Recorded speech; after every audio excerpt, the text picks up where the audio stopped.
लासलगावहून 15,000 ton मका व्हिएतनामला पाठवली. काय भाव मिळाला? नमस्कार मित्रांनो, स्वागत आहे तुमचं आपल्या चॅनलवरती आणि आजच्या व्हिडिओमध्ये सुद्धा. तर मक्याला मिळणाऱ्या मोठ्या मागणीमुळे मोठ्या प्रमाणावर मका व्हिएतनामसाठी रवाना करण्यात आलेली आहे. लासलगाव येथील कृषी उत्पन्न बाजार समिती मक्याला मिळणाऱ्या मोठ्या मागणीमुळे 2 दिवसात कंटेनरद्वारे मोठ्या प्रमाणावर मका व्हिएतनामसाठी रवाना करण्यात आलेली आहे. यातलं समाधानकारक उत्पादन आणि चांगला दर्जा आणि परदेशी बाजारातील वाढती मागणी याच्यामुळे लासलगाव बाजार समितीत सध्या मक्याच्या व्यवहारात उत्साह पाहायला मिळत आहे. या हंगामात सलग 5 ते 6 महिने समाधानकारक पाऊस झाल्याने मक्याचे उत्पादन भरघोस झालेले आहे आणि मिळालेले सुद्धा आहेत शेतकऱ्यांना. आता उत्पादन खर्चाच्या तुलनेत कमी असल्यामुळे शेतकऱ्यांचा कल मोठ्या प्रमाणावर मक्याकडे वळालेला असतो आणि आपल्यालाही माहिती आहे की मकाला कितपर्यंत खर्च येतो आणि त्याचं उत्पन्न कसं निघतं. आणि याचा परिणाम काय होत झालाय की लासलगाव कृषी उत्पादन जी बाजार समिती आहे, तर या समितीमध्ये मक्याची प्रचंड आवक झालेली होती आणि बाजारपेठेत व्यवहार सुद्धा तेजीत सुरू होते आणि तेजीत सुरू सुद्धा आहेत.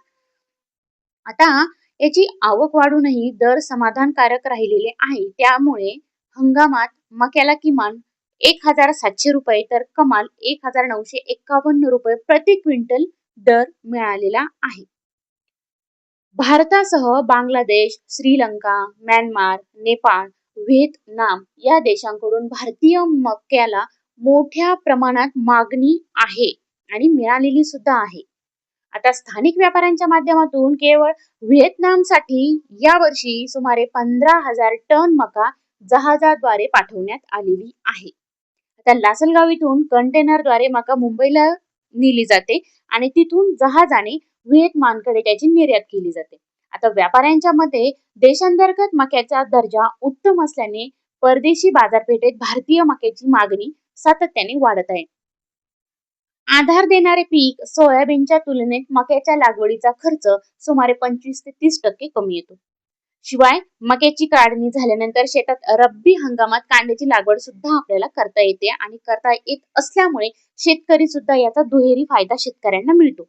आता कमी उत्पादन खर्च, बाजारातील स्थिर मागणी आणि निर्यातीच्या संधी यामुळे हंगामात मका शेतकऱ्यांसाठी खऱ्या अर्थाने नफा देणारं पीक ठरत असून भविष्यातही मक्याच्या लागवडीकडे शेतकऱ्यांचा कल वाढण्याची शक्यता नक्कीच आहे. तर तुम्ही सुद्धा जर शेतकरी असाल आणि नक्कीच जर तुम्ही मक्याचं पीक कधी घेतलेलं नसेल, आता असा कोणताच शेतकरी नाहीये की त्याने मक्याचं पीक कधी घेतलेलं नसेल, पण जर समजा तुम्हाला मक्याचं पीक घेतलंय, त्याच्यात काही जर उत्पन्न नाही निघालं किंवा तुम्हाला फायदा जरी नाही झाला, तरी असं काही समजू नका. आणि जर माझ्या चॅनलवरती नवीन असाल तर चॅनलला नक्की सबस्क्राईब करा. धन्यवाद.